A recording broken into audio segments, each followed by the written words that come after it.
Halo, selamat malam pemirsa. Jumpa lagi bersama Tanya Jeng Ayu di sini. Pemirsa, malam hari ini Jeng Ayu akan mengajak Anda untuk membahas yang sedang viral dan dibahas di mana-mana.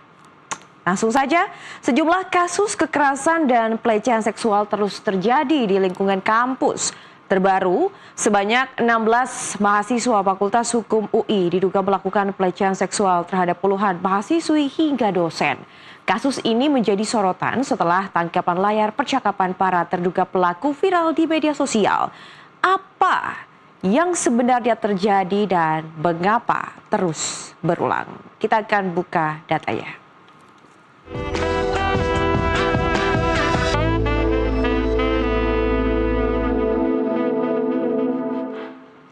Nah pemirsa, mulanya ada sebuah akun di X yang mengunggah foto tangkapan layar dari percakapan sebuah grup WhatsApp mahasiswa Fakultas Hukum Universitas Indonesia. Dan ini terjadi di Sabtu 11 April 2026. Obrolan itu berisi komentar-komentar vulgar hingga objektifikasi perempuan. Unggahan itu pun viral, menjadi sorotan luas. Dan beberapa anggota grup tersebut ternyata diduga menjabat sebagai pimpinan organisasi kemahasiswaan, ketua angkatan hingga calon panitia ospek. Bayangin pemirsa, yang melakukan pelecehan seksual ataupun kekerasan seksual itu adalah orang-orang yang pada saat itu merupakan orang-orang yang sangat penting di kelompoknya.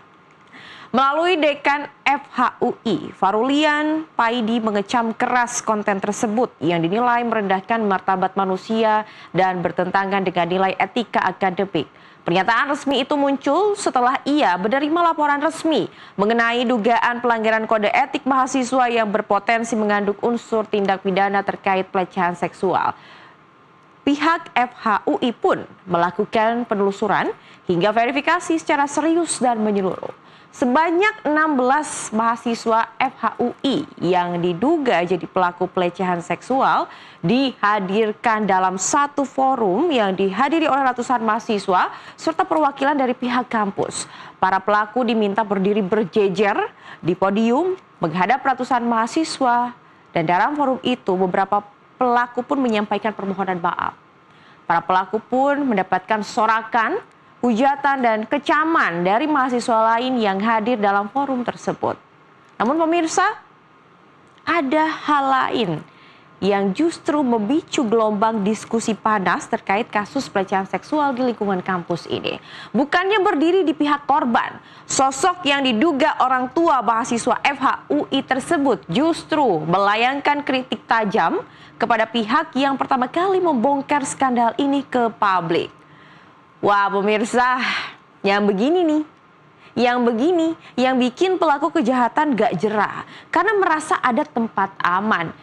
Jeng Ayu tahu itu karena sayang anak, tapi justru sikap begini tidak mencerminkan rasa sayang yang ada. Nanti hanya bikin anaknya jadi hancur dan gak punya batasan diri pemirsa. Orang tuanya sangat tidak bijak sih untuk hal ini tentunya. Ingat ya Bapak Ibu, perempuan yang anak Anda lecehkan juga seorang anak yang punya orang tua dan sangat disayangi oleh orang tuanya. Ingat, hukum tabur tua itu ada. Semoga saja tidak terjadi kepada anak perempuan ibu dan juga bapak. Dan pemirsa, kabar yang mengejutkan, kini Badan Perwakilan Mahasiswa FHUI menjatuhkan sanksi organisasi berupa pencabutan status keanggotaan aktif terhadap sejumlah mahasiswa tersebut. Nah, kita akan buka data lagi. Ini di belakang Jeng Ayu, bisa di zoom, tolong kameramen ganteng. Ini ada gambar kampus Universitas Padjadjaran dan juga ada siluet dari seorang tokoh yang mengenakan toga. Nah, apa ini Jeng Ayu? Nah, pemirsa, belum selesai kasus UI terbitlah kasus lainnya. Seorang guru besar Universitas Padjadjaran diduga melakukan pelecehan seksual terhadap mahasiswi asing. Rektor Unpad menegaskan tidak mentoleransi segala bentuk kekerasan termasuk kekerasan seksual di lingkungan kampus. Dan akhirnya sang guru besar kini sudah dinonaktifkan. Apakah cukup di situ Jeng Ayu? Tidak, kita kan buka data lagi. Tadi kita udah di kampus UI, terus kita jalan-jalan ke Unpad, Universitas Padjadjaran. Kita akan jalan-jalan lagi pemirsa ke kampus berikutnya. Nah ini dia. Mungkin bagi Anda yang tahu tidak asing dengan logo yang ada di sini, ini kampus apa ataupun bentuk gedung kiri kanan ini? Ada yang tahu? Jadi pemirsa, tak hanya Unpad, ITB juga ikut menambah daftar deretan kasus. Himpunan Mahasiswa Tambang Institut Teknologi Bandung belakangan ini viral lantaran lagu berjudul Erika yang mengandung unsur pelecehan seksual ke perempuan. Lagu yang dibuat pada era 80-an itu dibawakan oleh Orkes Semi Dangdut oleh HMT ITB di bagian unit kegiatan mahasiswa yang berdiri sejak 1970. Walaupun kini sudah ada keterangan permintaan maaf dari himpunan mahasiswa tersebut, tapi ya Bang, abang-abang, jangan cuma minta maaf dong, terus lupa gitu aja nantinya. Kita semua di sini tuh juga butuh bukti yang sungguh-sungguh supaya nanti kejadian kayak gini tidak terulang kembali. Pemirsa, bagaimana tadi? Sudah 3 kampus atau universitas yang besar. Ini bukan kampus kaleng-kaleng loh yang disebutin Cing Ayu. Mulai UI, Unpad, ITB. Itu adalah kampus-kampus favorit dan kampus yang menjadi mimpi semua mahasiswi dan juga mahasiswa yang berada di seluruh daerah Indonesia. Kita tahu harusnya kampus menjadi ruang aman untuk belajar dan tumbuh. Ada hal seperti itu. Lalu apalagi Jeng Ayu, kita akan buka data lagi. Nah pemirsa, di belakang Jeng Ayu sudah ada data yang dikumpulkan oleh tim Tanya Jeng Ayu, yaitu merupakan deretan kasus pelecehan seksual sepanjang 2025 hingga 2026. Nah, jadi kasus pelecehan seksual ini juga muncul di sejumlah kampus lainnya pemirsa di sepanjang 2025 dan 2026. Kita lihat di yang pertama di Juli 2025, Satgas PPK Universitas Jenderal Sudirman menyelidiki dugaan kekerasan seksual oleh guru besar ke mahasiswi. Kemudian di Desember 2025, polisi menangkap dosen Universitas Negeri Makassar atas dugaan pelecehan seksual terhadap mahasiswa. Kemudian April 2026, mahasiswa Universitas Sultan Ageng Tirtayasa dilaporkan ke polisi karena diduga merekam dan melecehkan dosen perempuan. Kemudian di Februari 2026, Universitas Budi Luhur menerima laporan dugaan pelecehan oleh dosen ke mahasiswi. Bagaimana pemirsa, sudah sejauh ini? Apa tanggapan Anda terkait dengan kampus, ruang belajar, universitas yang ada di Indonesia kita tercinta? Apakah sudah cukup Jeng Ayu? Tentu tidak. Jeng Ayu masih akan memaparkan data yang mungkin akan membuat Anda merasa kaget. Kita buka lagi. Ini dia. Berdasarkan data Kementerian Pemberdayaan Perempuan dan Perlindungan Anak, ada banyak kasus pelecehan seksual yang terjadi di lingkungan pendidikan tinggi, pemirsa. Pada tahun 2023 misalnya, bisa dilihat di belakang Cing Ayu, ada sebanyak 29.883 kasus kekerasan dilaporkan terjadi sepanjang tahun.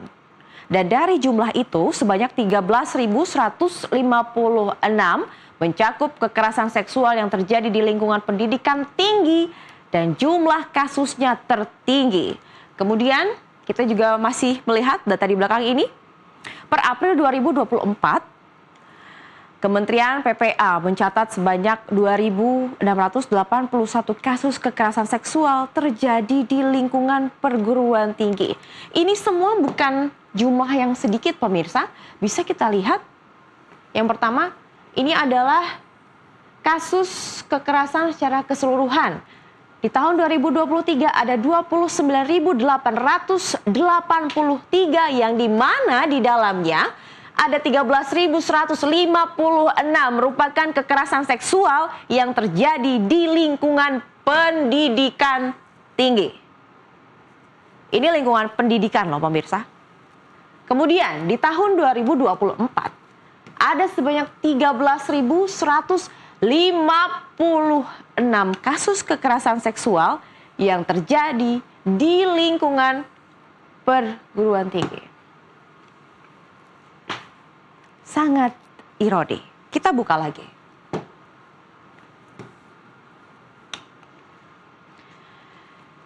Kemudian pemirsa, Jaringan Pemantau Pendidikan Indonesia atau JPPI juga mencatat kasus kekerasan di satuan pendidikan melonjak sebanyak 600% dari 5 tahun dan dari 91 kasus pada 2020 menjadi 641 kasus di 2025. Sementara itu Komnas HAM Perempuan mencatat 27% aduan kekerasan seksual sepanjang 2015 hingga 2020 terjadi di perguruan tinggi. Survei Kementerian Pendidikan Tinggi, Sains, dan Teknologi tahun 2019 juga menunjukkan kampus jadi lokasi ketiga terbanyak 4.508 kasus kekerasan seksual, yaitu sebanyak 15%, setelah jalanan 33% dan transportasi umum 19%. Pemirsa, ini baru 3 ya. Masih banyak tempat lain yang menjadi tempat kekerasan seksual terjadi. Tapi kita bisa lihat dari angka ini. Kampus menjadi lokasi ketiga dengan jumlah 15% untuk kekerasan seksual. Dan dari tahun ke tahun, aduan tentang kekerasan seksual ini terus bertambah. Jeng Ayu perempuan. Pemirsa di rumah juga ada yang perempuan. Mungkin ada yang memiliki anak, saudara, dan kerabat. Kami, perempuan-perempuan yang ada di Indonesia kini merasa tidak aman. Di mana tempat aman kami? Bahkan kami yang ingin mendapatkan pendidikan yang lebih baik pun, itu tidak menjadi ruang aman untuk kami. Kami tetap terancam. Kami tetap didiskriminasi. Mau sampai kapan ini terjadi? Kita buka data lagi.